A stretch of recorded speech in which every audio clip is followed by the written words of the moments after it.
Hi masters, అందరికీ నమస్తే. Welcome to JPS wisdom.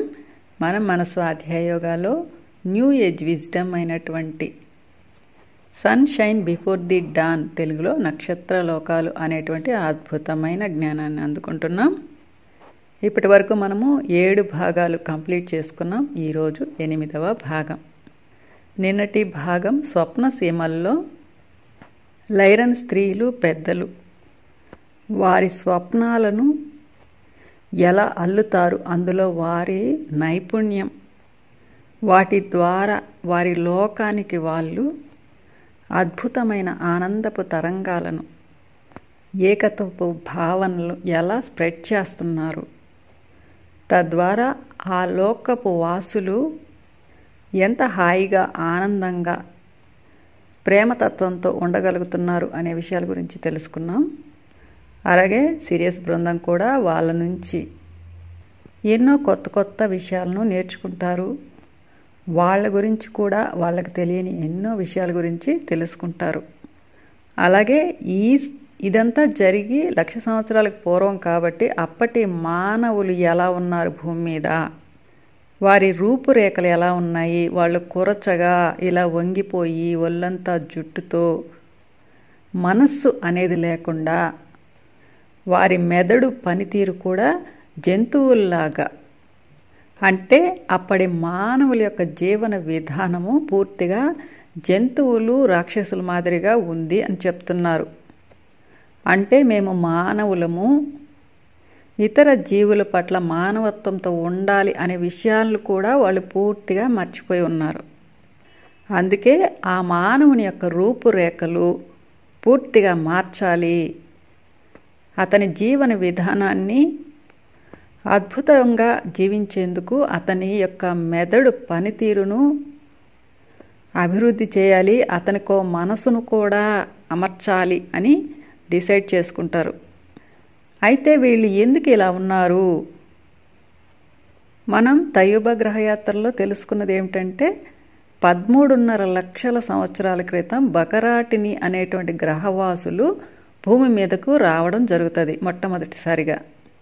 వాళ్ళు ఇప్పుడు ఉన్నటువంటి ఆఫ్రికన్స్, చైనీస్, బర్మాస్ వాళ్ళలాగా ఉండేవాళ్ళు. హైట్ కూడా దాదాపు 6 నుంచి 7.5 అడుగుల వరకు ఉండేవాళ్ళు. ఇంకా చాలా అందంగా కూడా ఉండేవాళ్ళు. ఇప్పుడున్న వాళ్ళకంటే కూడా అప్పుడు ఇంకా అందంగా ఉండేవాళ్ళు. అలాంటి వాళ్ళు 1,00,000 సంవత్సరాల క్రితం వీళ్ళు చెప్తున్న పోలికలకు ఎందుకు అంత డిఫరెన్స్ వచ్చిందంటే, భూమి మీదకు ఈ చీకటి శక్తులు రావటం ద్వారా వీళ్ళు వచ్చి దాదాపు 8 లక్షల సంవత్సరాల వరకు అయింది మాస్టర్స్.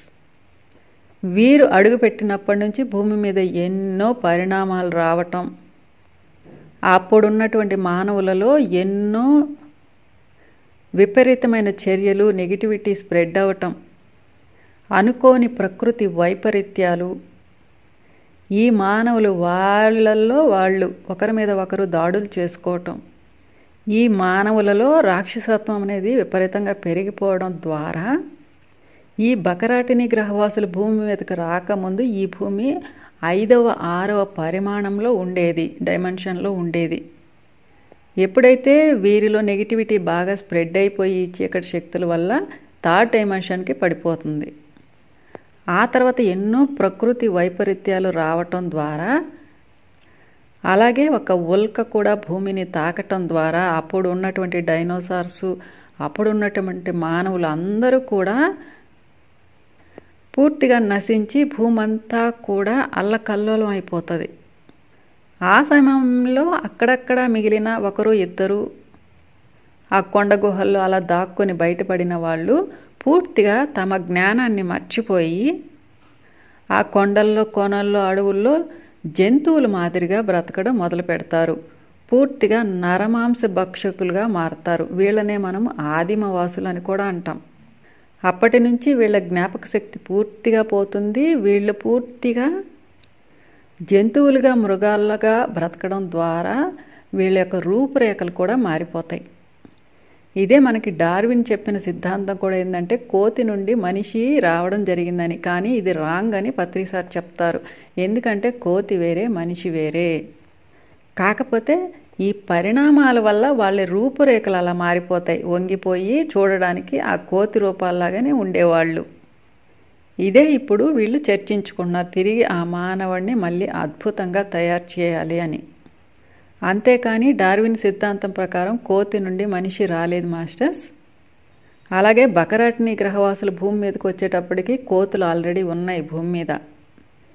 ఇంకొకటి ఏంటంటే, మనకి వాలీ మాస్టర్ ఒక ఛానలింగ్ మెసేజెస్లో చెప్తారు, మేము కోతులం కాదు, మేము వానరులం, అంటే వనాలలో నివసించే నరులం.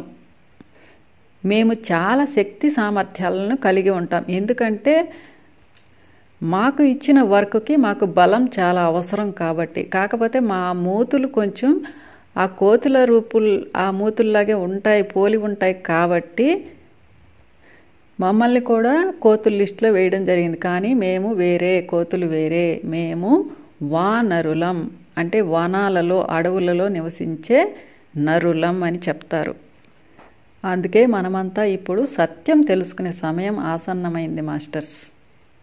ముఖ్యంగా ఈ న్యూ ఏజ్ విజ్డమ్ ద్వారా మనం ఎన్నో సత్యాలను తెలుసుకోగలుగుతున్నాం. అలాగే మొలియా అనే లైరన్ స్త్రీ ఎసేన్యకు ఒక ఐడియా కూడా చెప్తారు. మనం ఏదైనా కూడా ఎక్కువగా మర్చిపోతున్నాము, అనుకున్న పనులు సజావుగా సాగట్లేదు అంటే మన పూర్ణాత్మతో మనం కనెక్ట్ అయ్యి ఎలా అవన్నీ అద్భుతంగా చేసుకోగలము అనే విషయాల గురించి చెప్తారు. ఇదైతే నేను ఎక్కువగా పాటిస్తాను మాస్టర్స్. చాలా అద్భుతంగా వర్క్ అవుతుంది. ప్రతిదీ మనం మన పూర్ణాత్మతో డిస్కస్ చేసుకుంటే మనకు ఏది అవసరం, ఏది అవసరం లేదు, ఏది ఫాస్ట్గా జరగాలి, ఏది నిదానంగా జరగాలి, అవన్నీ కూడా పూర్ణాత్మే ఒక ప్లానింగ్ చేసి మన ద్వారా జరిపిస్తుంది, ఒకవేళ మనం మర్చిపోయినా కూడా. ఓకే మాస్టర్స్, నిన్న చివరగా అంతా ఒక చోట కూర్చొని తాము నమోదు చేసిన వాటిని జాగ్రత్తగా సిరియస్కు తీసుకువెళ్ళడానికి సిద్ధం చేసుకోవడం మొదలు పెడతారు సిరియన్ వాసులు. ఈరోజు మనం 8వ భాగం సమాగమం సమ్మేళనం గురించి తెలుసుకుందాం. ఆ రోజు సాయంత్రం సిరియన్స్ తమ లైరా స్నేహితులతో కలిసి నగరంలో ఓ చోట తమ గౌరవార్థం ఏర్పాటు చేసిన విందుకు వెళ్లారు.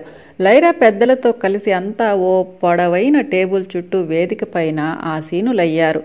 ఎందరో ఆమెనే చూస్తుండడంతో ఎసేన్య కొంచెం అసౌకర్యాన్ని భావించింది. ఆ కంగారులో తినేటప్పుడు క్రింద పడవేసుకుంటానేమోనని కాస్త భయపడింది కూడా. వాళ్లకి క్రిందుగా మోస్టీనియా మిగతా లైరా కౌన్సిల్ సభ్యులతో కలిసి కూర్చొని ఉన్నాడు. పైకి చూసి ఎసేన్యతో చూపు కలిపాడు. చిన్నగా చిరునవ్వు చిందించాడు. ఎసేన్య గుండె వేగంగా కొట్టుకుంది. తిరిగి చిరునవ్వు నవ్వింది అతన్ని చూసి. దాంతో అతని ముఖం అంతా కాంతివంతమైంది. కానీ అంతలోనే తమాయించుకుంది. ఎందుకంటే తన ప్రక్కనే కూర్చున్న క్రిస్టియానా నాకు తెలుసులే మీ సంగతి అన్నట్లుగా చూస్తోంది. ఇంతలో వాద్యకారులు రావడంతో అందరి చూపు అటు మళ్ళింది. కొంతమంది ఆడ మగ లేత నీలం రంగు యూనిఫామ్ ధరించి వీళ్ళకి అర్థం కాని తెలియని సంగీత వాయిద్యాలతో గదికి ఆ చివర ఏర్పాటు చేసిన వేదిక మీదకి చేరారు. దీన్ని గది అనడం కంటే కాంతితో ఏర్పాటైన యాంఫీ థియేటర్ అంటే బాగుంటుంది. లైరాలోని మిగతా భవనాలలాగే ఇది కూడా లేత వెండి నీలపు రాతితో కట్టబడి గోడలు మెరిసిపోతున్నాయి. గోడలు లోపలి నుంచి చూడవచ్చు, కానీ బయట నుంచి చూడలేము. పైకప్పు ఆకాశంలోకి తెరవబడి ఉంటుంది. కాసేపటికి వాద్యకారులు తమ వాయిద్యాల మీద లైరా జాతీయ గీతాన్ని వినిపించారు. వేదిక కింద కూర్చున్న అందరూ లేచి నిలబడి జాతీయ గీతం పూర్తి అయ్యేదాకా కళ్ళు మూసుకొని ఉండి, పూర్తి అవగానే కళ్ళు తెరిచి వేదిక మీద ఉన్న సిరియన్స్ వైపు చూసి చేతులు చాపారు. ఎస్సేన్య మిగతా అందరూ లేచి నిలబడి తిరిగి అదే విధంగా తమ అరచేతులను చాపారు. స్నేహానికి నిదర్శనంగా ఎందరో ఎలోహిం నుంచి కూడా వచ్చారు. వాళ్ళు అంతా కాంతి శరీరాలతో ఉండి ఉన్నత స్థాయి ప్రకంపనలతో నిండి ఉన్న జీవులు. వాళ్ళ నుంచి కాంతి, ప్రేమ గది అంతా వ్యాపిస్తున్నాయి. మోస్టీనియా తప్ప హాలులు అంతా కూర్చున్నారు. అతను గడిచిన నెలలో సిరియన్ లైరాలోని స్వప్న మాలికల నేతకారులు కలిసి చేసిన కార్యాన్ని గురించి చెప్పాల్సి ఉంది. ప్రియమైన స్నేహితుల్లారా, లైరా వాసుల్లారా, ఈరోజు మనం ఎలోహిం సభ్యులు రావటం వల్ల గౌరవించబడ్డాము.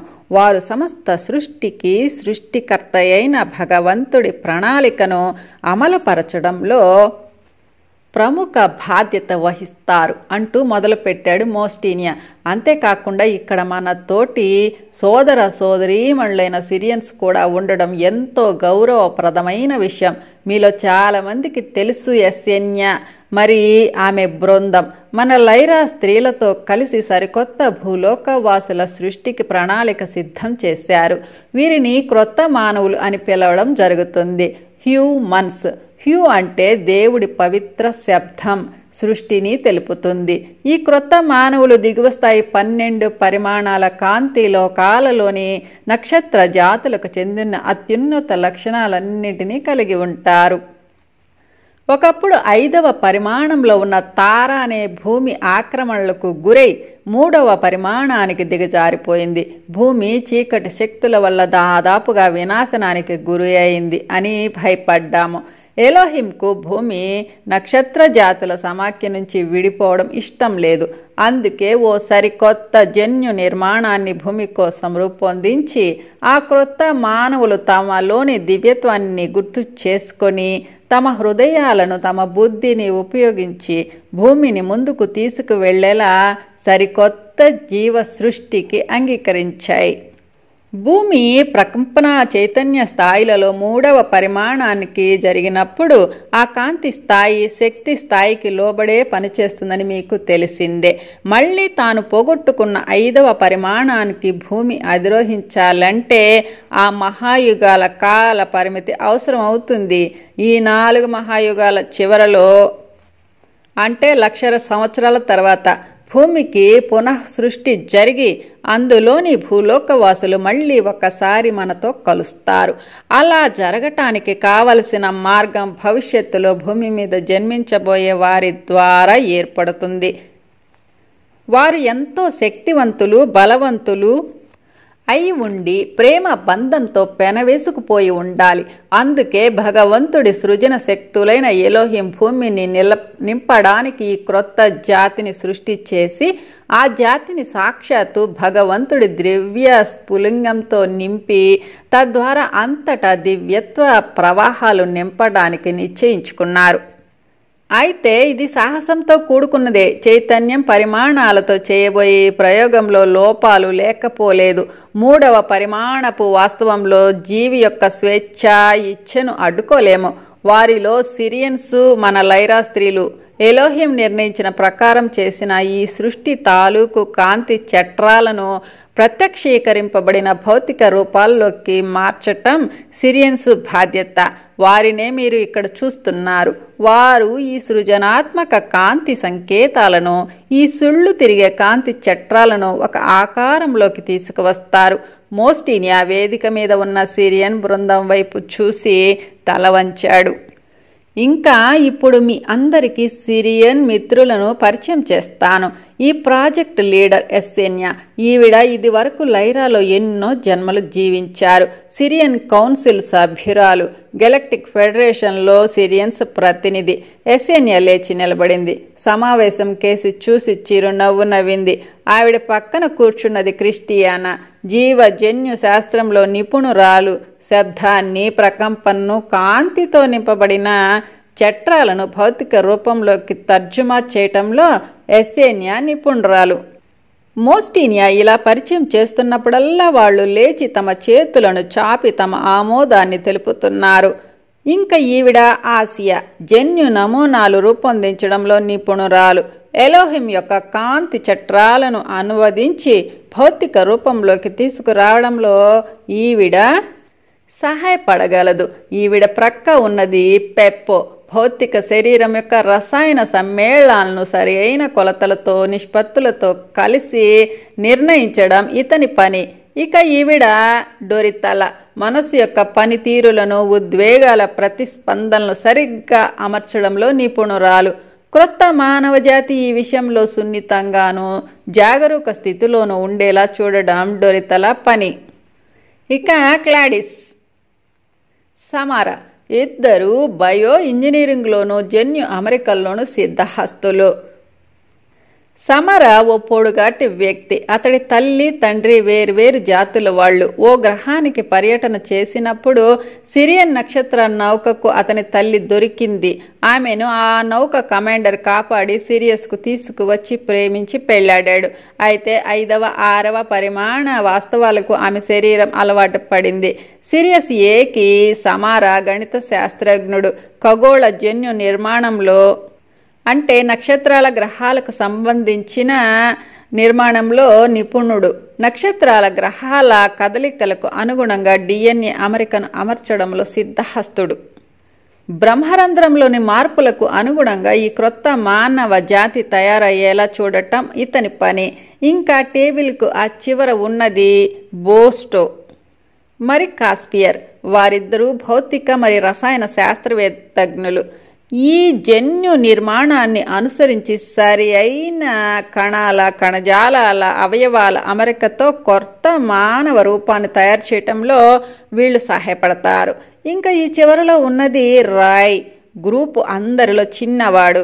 సిరియస్ కౌన్సిల్ ఇతనిని ప్రత్యేకంగా ఎంపిక చేసింది. ఎన్నో జన్మలు ఇతను ఎలోహింతో ఉన్నాడు. అతని శరీరంలో ఎలోహిం యొక్క ప్రకంపనాలు కలిగి తద్వారా భగవంతుని ప్రకంపనలు తనలో నింపుకుని ఉన్నాడు. ఈ ప్రకంపనలు క్రొత్త మానవ సృష్టిలో అనుసంధానించటంలో ఇతను సాయపడతాడు. ఎలోహిం ఈ పనికి గాను ఒక బంగారు పెట్టెను ఇచ్చింది. అందులో ఉన్న వారి దివ్యత్వపు ప్రకంపనలు ఈ జన్యు చట్రంలోకి బదిలీ చేస్తారు. ఇంకా ఇప్పుడు ఎసెన్యాను మాట్లాడవలసిందిగా కోరుతున్నాను చెప్పడం ముగించాడు మోస్టీనియా. ఎసెన్యా లేచి నిలబడింది. ప్రియమిత్రులారా, నేను చెప్పబోయేది మీకు ఆశ్చర్యంగా అనిపించవచ్చు. జన్యు నిర్మాణంలో చేస్తున్న ఈ ప్రయోగం భూలోకవాసుల కోసం మాత్రమే కాదు, మనలోని ప్రతి ఒక్కరికి కూడా.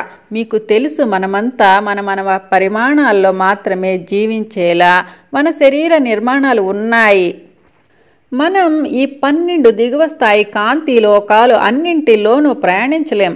మన శరీరాలు వేరే ప్రకంపనలకు తట్టుకోలేవు. ఇప్పుడు భూలోకవాసుల కోసం మనం చేసిన ఈ ప్రయోగం మనకు ఎలా ఉపయోగపడుతుందో వివరిస్తాను. సరి అయిన సమయంలో భూలోకవాసులు పరిణామం చెందుతారు. భూమి 5వ పరిమాణంలోకి వచ్చినప్పుడు వాళ్ళు కూడా ఆ ప్రకంపనలు తట్టుకునేలా పునర్నిర్మితమవుతారు. అప్పుడు వాళ్ళు నక్షత్ర మండలంలోని ఇతర లోకాలకు రావడం మొదలు పెడతారు. అలా ఇతర ఉన్నత లోకాలలో జనాభాను పెంచుతారు. ఎలోహిం వాళ్లకు 12 పోగుల DNA జన్యు సంకేతాన్ని ఇచ్చి తద్వారా 12 దిగువ స్థాయి కాంతి లోకాలను జీవించగలిగే సామర్థ్యాన్ని పొందేలా చేశారు. అయితే ఇదంతా జరగటానికి చాలా కాలం పడుతుంది. కానీ 4 మహాయుగాల కాల పరిమితి పూర్తి అయ్యేసరికి భూమి 5వ పరిమాణానికి చేరుకుంటుంది. ఆ సమయానికి భూలోకవాసులు పరిమాణం చెందటం మొదలు పెడతారు. ఈ ప్రయోగాన్ని వేగవంతం చేయటానికి మనకు ఉపయోగపడే ఓ మార్గం ఉంది. అది ఏమిటంటే, మనం కూడా భూమి మీద జన్మలు తీసుకోవటం ద్వారా మనం కూడా ఈ క్రొత్త జన్యు సంకేతాన్ని మన శరీర కణ నిర్మాణాల్లోకి స్వీకరించే అవకాశం ఉంటుంది. ఇక్కడ ఉన్న సిరియన్స్ అంతా అట్లాంటిస్ అంటే భూమికి వెళ్ళి మొదట స్థానికంగా ఉన్న భూలోకవాసులను పరిశీలించి మనం తయారు చేసిన ఈ జన్యు సంకేతం వారి ప్రస్తుత భౌతిక భావన శరీరాల్లోకి చొప్పించడం కుదురుతుందా లేదా అన్నది నిర్ధారించుకుంటాము. 5వ పరిమాణానికి చెందిన మేము 12వ పరిమాణానికి చెందిన లైరాలో ఈ నెల రోజులు ఉండడానికి ఎన్నో శ్వాస ప్రక్రియలు చేయాల్సి వచ్చింది. సరికొత్త మానవ జాతికి ఆ సమస్య ఉండకూడదు. ఇది మన అందరికీ కూడా ఉపయోగమే. ఇక్కడ ఉన్న అన్ని రోజులు మాకు ఎంతో ప్రేమను ఆతిథ్యాన్ని అందించిన మీకు మా అందరి తరఫున ధన్యవాదాలు తెలుపుకుంటున్నాను. ఇక్కడి నుంచి ఎన్నో జ్ఞాపకాలను తీసుకువెళుతున్నాము. ధన్యవాదాలు. ఆ తర్వాత సిరియన్ బృందం తమ ప్రార్థనా గీతాన్ని పాడారు. తర్వాత వేదిక నుంచి దిగి తమ వ్రేలి కొనలతో లైరా పెద్దలు తెరిచి ఉంచిన అరచేతులను తాకారు. ఇది వారి సాంప్రదాయం. ఇది వారి మధ్య ఏకత్వాన్ని, ఐకమత్యాన్ని సూచిస్తుంది. అందరూ తిరిగి బ్లూ ఫార్మ్స్ హోటల్కి తిరిగి వచ్చారు. బాగా అలసిపోయారు. అంతా లైరాలో బాగా జరిగినందుకు అందరూ ఉత్సాహంగా ఉన్నారు. తరువాత కార్యక్రమం భూమికి వెళ్లడం గురించి ఆలోచిస్తున్నారు. రాయ్ ఎప్పుడెప్పుడు అట్లాంటిస్ వెళ్ళి ఇదివరకే అక్కడికి వెళ్ళిన తన అంకుల్ని కలుద్దామా అని ఆలోచిస్తున్నాడు. ఏమంటావు యశన్య? మన భూమికి వెళ్ళి అక్కడి వాళ్లతో మనం సిరియస్ నక్షత్రం నుంచి వచ్చామని చెబితే వాళ్ళు నమ్ముతారా? అసలు వాళ్ళకి మన నక్షత్ర భాష అర్థం అవుతుందా అన్నాడు రాయ్. చాలా మందికి మనం మాట్లాడే భాష అర్థం కాదు. భూలోకవాసులు ఆ స్థాయికి ఇంకా పురోగమించలేదు. ప్రస్తుతం మనం చేయవలసింది భూలోకవాసులను గమనించటం, వారి రక్తం కణజాలం నమూనాలను తీసుకొని పరీక్షించాలి. వాటిలో పాత క్రొత్తల మధ్య సరి అయిన అమరిక ఉండే నిర్మాణం ఉందో లేదో తేల్చాలి. మనం సృష్టించిన ఈ క్రొత్త మానవుడు పాత వారితో సంపర్కించేలా, వారితో కలిసిపోయేలా ఉండాలి.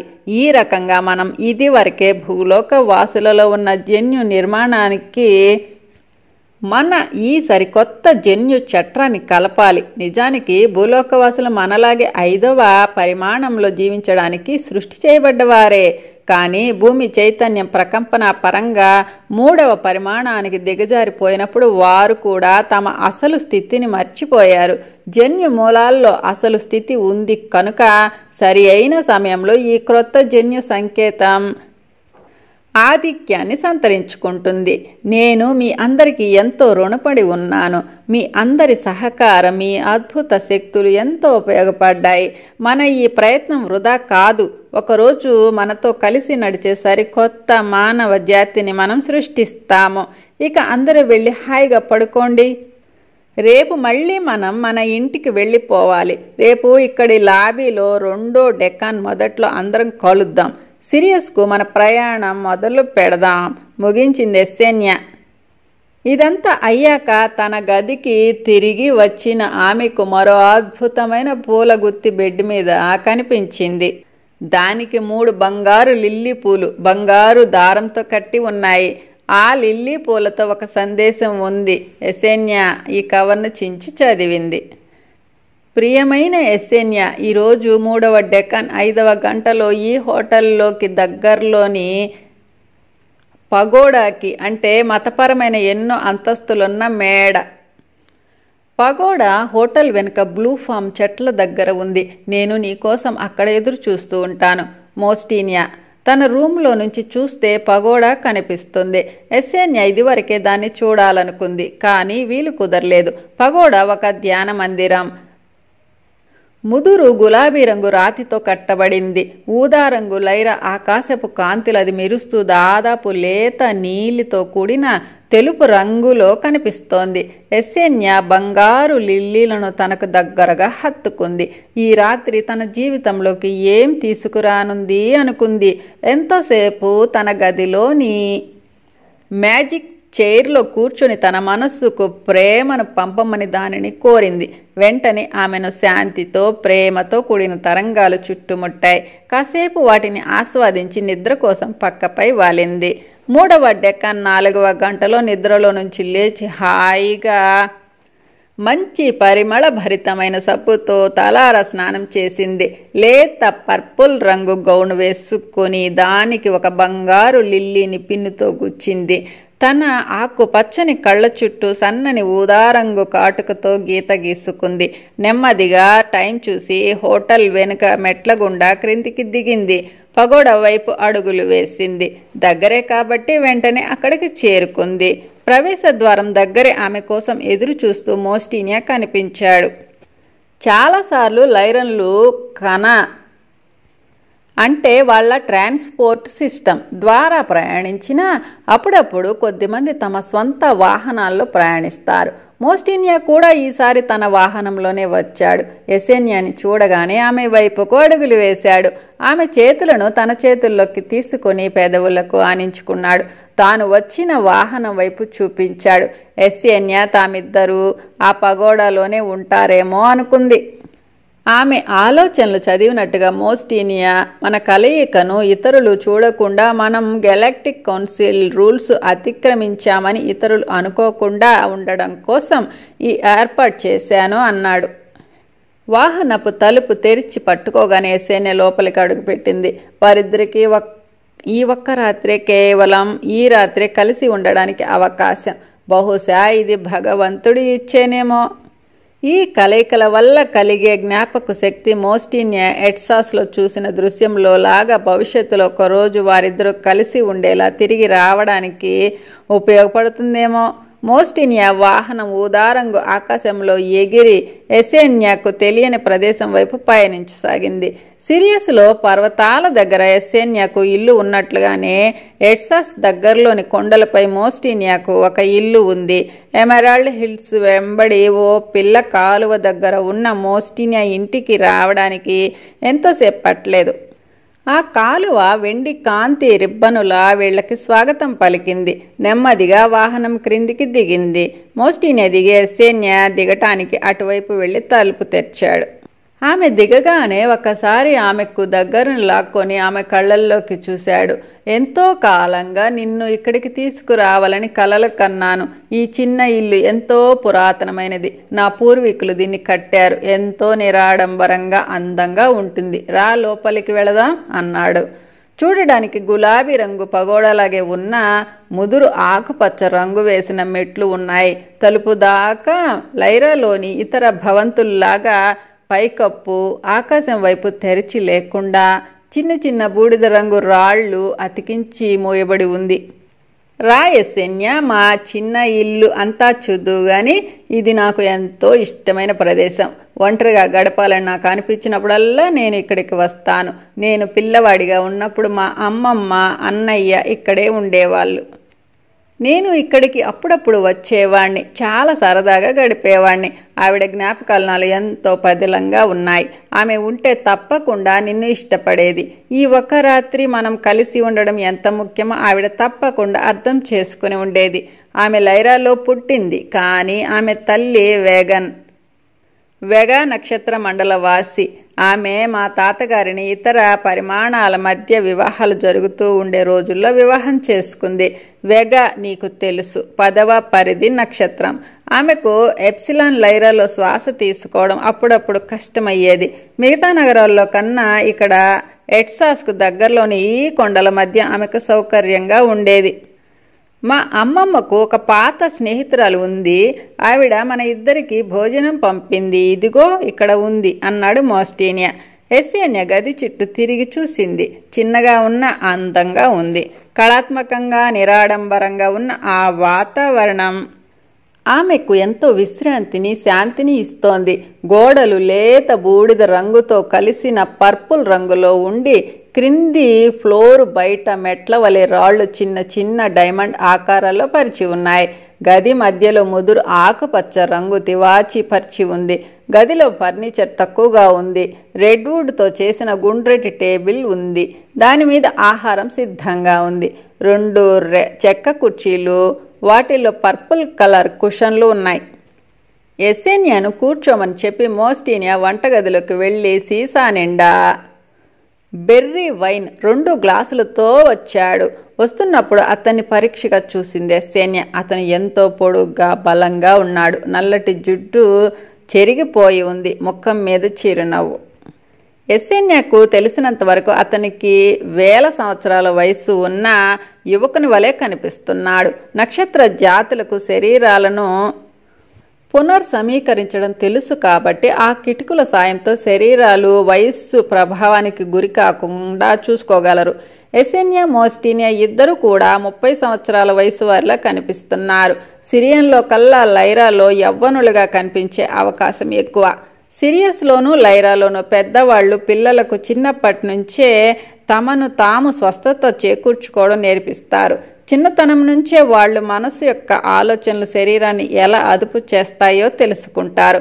కొంతకాలం తర్వాత ప్రత్యేకించి ఎలాంటి స్వస్థత చేకూర్చుకోవాల్సిన అవసరం లేకుండా ఆరోగ్య పరిరక్షణ అన్నది మాట్లాడడం, నడవడం లాగా తెలిసిపోతుంది. వాళ్ళు ఆహారం కూడా పూర్తిగా కాంతితో నింపబడిందే తీసుకుంటారు. లేకపోతే లైరన్స్ లాగా గాలిలోని ప్రాణశక్తితో కావలసిన పోషణ పొందుతారు. ఇది శరీరావయవాల మీద ఒత్తిడిని కలిగిస్తుంది. ఎసెన్యకు ఎదురుగా కూర్చున్న మోస్టియన్ 2 గ్లాసులు వైన్తో నింపాక తన గ్లాసును ఆమె గ్లాసుకు తాకించి ప్రేమపూర్వక శాల్యూట్ చేశాక పెదాలకు ఆనించుకున్నాడు. ఎసెన్యా, నేను చాలా కాలం క్రిందట ఒక గెలాక్టిక్ కౌన్సిల్ మీటింగ్లో మొదటిసారిగా నిన్ను చూసినప్పటి నుంచి ప్రేమిస్తున్నాను. నేను లైరాలోనే పెళ్లి చేసుకోవాలి కాబట్టి నిన్ను మర్చిపోవాలని చాలాసార్లు ప్రయత్నించాను. కానీ నా వల్ల కాలేదు. నువ్వు నా హృదయంలోనే ఉన్నావు. నా హృదయాన్ని నీకు శాశ్వతంగా ఇచ్చేశాను అన్నాడు. మన శరీరాలు ఈ దిగువ స్థాయి 12 పరిమాణాల ప్రపంచాలలో ఉన్నంత కాలం నేను ఇంకొకరిని ప్రేమించలేను. నేను చెప్పాలనుకున్నది ఏమిటంటే ఒక్క క్షణం సంకోచంతో ఆగాడు మోస్టినియా. తిరిగి మాటలను కూడగట్టుకున్నట్లుగా నేను నిన్ను దిగువ స్థాయి లోకాలకు తీసుకువెళ్ళడం ఒక రోజు కోసం వస్తాను. నువ్వు చేయాలనుకున్న పని పూర్తి కాగానే నేను నిన్ను నాతో పాటు లైరాకు తీసుకువస్తాను అన్నాడు. ప్రియాతి ప్రియమైన ఎసెన్యా, నువ్వు త్వరలో భూమికి వెళ్తావని అనుకుంటున్నాను. సిరియస్లో కొత్త మానవుని సృష్టించే పని పూర్తి అయ్యాక నీ ఈ శరీరంలో నుంచి మరో శరీరంలోకి వెళ్ళి ఆ భూమి మీద జీవితాన్ని మొదలు పెడతావు. నేను నీ వెంట ఇప్పుడే రాలేను. లైరాలో నేను చేయాల్సిన పని చాలా ఉంది. అయితే సుదూర భవిష్యత్తులో ఏదో ఒకనాడు భూమికి 4 మహాయుగ కాల పరిమితి పూర్తి అవబోయే ముందు నేను భూమికి వస్తాను. భూమికి నువ్వు వెళ్ళేటప్పుడు నువ్వు ఒక్కదానివే కాదు, ఎంతోమంది నక్షత్ర వాసులు కాంతి కోసం, అందరి మంచి కోసం నీతో పాటు వస్తారు. నీతో కలిసి పనిచేస్తారు. ఇదేమి అంత సులభం కాదు, నాకు తెలుసు. నీ అంతర్దృష్టితో నువ్వు చూడవలసిన అవసరం ఉంది. దానివల్ల నువ్వు చేయబోయే నీ ముందు ఉన్న క్రొత్త పరిస్థితులకు నీ శక్తులు సిద్ధమవుతాయి. నువ్వు ఇక్కడ తరచూ ప్రస్తావించే 4 మహాయుగాల భూకాల పరిమితి ఒక్కొక్కటి 26,000 సంవత్సరాల చొప్పున భూమి పూర్తి చేసుకుంటుంది. ప్రతి ఒక్క మహాయుగంలోనూ భూమి దానిపైన ప్రజలు క్రొత్త అవగాహన కాంతులతో ఆధ్యాత్మిక సత్యాలను తెలుసుకుంటారు. ఈ 4 రకాల చక్రాల సమయంలో నువ్వు ఎన్నో పునర్జన్మలు ఈ 3 పరిమాణాల భూమి మీద తీసుకుంటావు. భూమి తిరిగి తన 5వ పరిమాణాన్ని పొందితే తప్ప వాటిలో చిక్కుకుపోయి తిరిగి రాలేకపోతావు. ఎసెన్యా చేతులను తన చేతులతో పట్టుకుని తనకు దగ్గరగా లాక్కున్నాడు. మోస్టినియా, ఎసెన్యా, ఇదంతా తెలిసాక కూడా, భూమి మీద ఎంతకాలం ఉండాలో తెలిసాక కూడా నువ్వు భూమికి వెళ్ళాలనుకుంటున్నావా అడిగాడు. ఎసెన్యా స్తబ్దుగా అలా కూర్చుండిపోయింది. చెక్కిళ్ల మీద కన్నీళ్లు ఆగకుండా జాలువారుతున్నాయి. మోస్టినియా కళ్ళు కూడా వర్షించసాగాయి. నిన్ను నేను మళ్ళీ చూడడానికి చాలా కాలం పడుతుంది. నీలోని కాంతిని నువ్వు ఒంటరిగా అనుభూతి చెందాలి. నీ ముందు ఏం ఉందో నువ్వు ఊహించలేకపోతున్నావు. భూమి ఆత్మానుభవాలకు ఓ కఠినమైన పాఠశాల. చాలా సవాళ్లతో కూడి ఉంటుంది. భూమి మీద నీ మొదటి జీవితకాలంలో నీలో నీ నక్షత్రలోక జ్ఞాపకాలు చాలా వరకు ఉంటాయి. నెమ్మదిగా జన్మ తర్వాత జన్మకు నువ్వు మారుతూ ఉంటే నీలో ఆ జ్ఞాపకాలు మరుగున పడతాయి. నీ అసలు సత్యాన్ని, నీ మూలాన్ని నువ్వు మర్చిపోతావు. నీ ఆత్మ ఎన్నో శరీరాలు జన్మిస్తూ ఎన్నో జీవితాలను అనుభవిస్తుంది. అందులో కొన్ని జన్మలు ఏమాత్రం ఆహ్లాదంగా ఉండవు. అయితే నువ్వు ప్రయత్నిస్తే ఒకనాడు నువ్వు ఆ 3 పరిమాణాల భూమి ప్రభావం నుంచి బయటపడతావు. భూమి మళ్ళీ 5వ పరిమాణంలోకి అడుగుపెట్టినప్పుడు భూ చైతన్యం ప్రకంపనలు ఆరోహణ అయ్యి అందులోని మానవులు కూడా ఆరోహణ చెందుతారు. ఆ సమయం చివరిలో నేను నీ కోసం వస్తాను.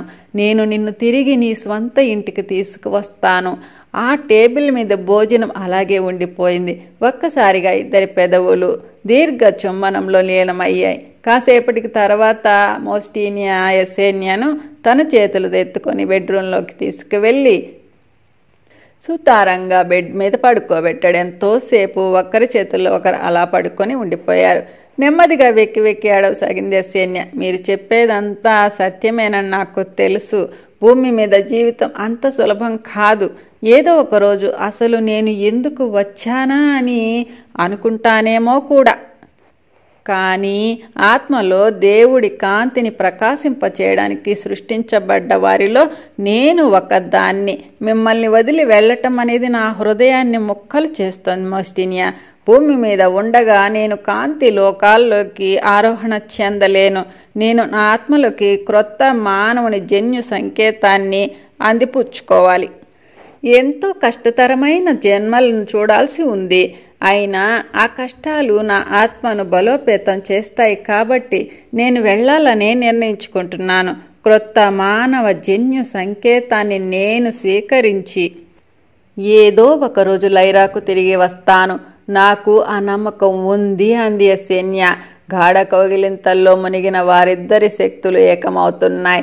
మోస్టినియాలోని జీవన సారం ఎస్సేన్యాలోకి ప్రవహిస్తోంది.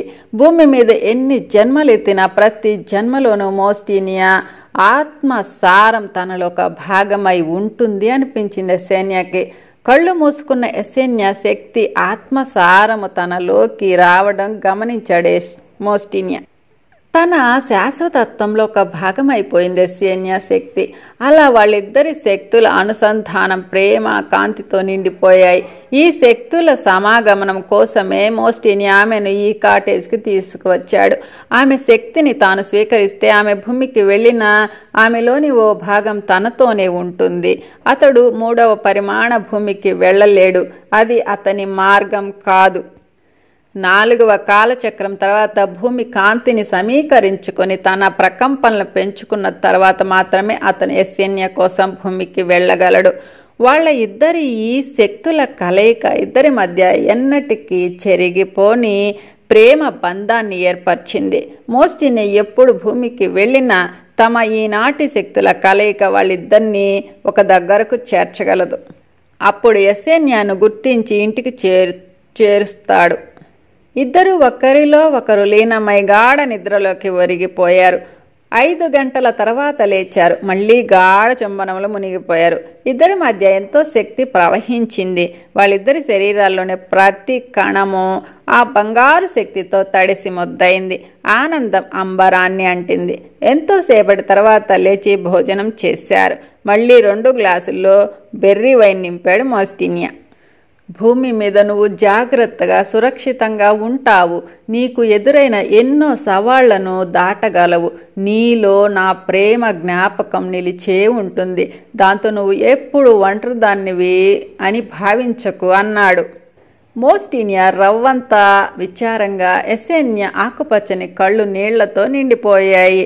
నా ఆత్మలోని ప్రేమ ఈరోజు గుర్తు ఉండాలని కోరుతాను మోస్టినియా అంది. ఇద్దరు ఇంటి నుంచి బయటకు వచ్చారు. కాసేపటిలోనే మోస్టినియా వాహనం బ్లూ ఫార్మ్స్ దగ్గర ఆగింది. ఎస్సేన్యా తన వస్తువులను సర్దుకోవాలి. ఆమెను అక్కడ దింపి అందరినీ ట్రాన్స్పోర్ట్ స్టేషన్కు తీసుకువెళ్ళడానికి వస్తానని చెప్పి ఆమె చేతిని సుతారంగా నొక్కి వెళ్ళిపోయాడు. హోటల్ వెనక వైపు నుంచి తన గదిలోకి ప్రవేశించింది ఎస్సేన్యా.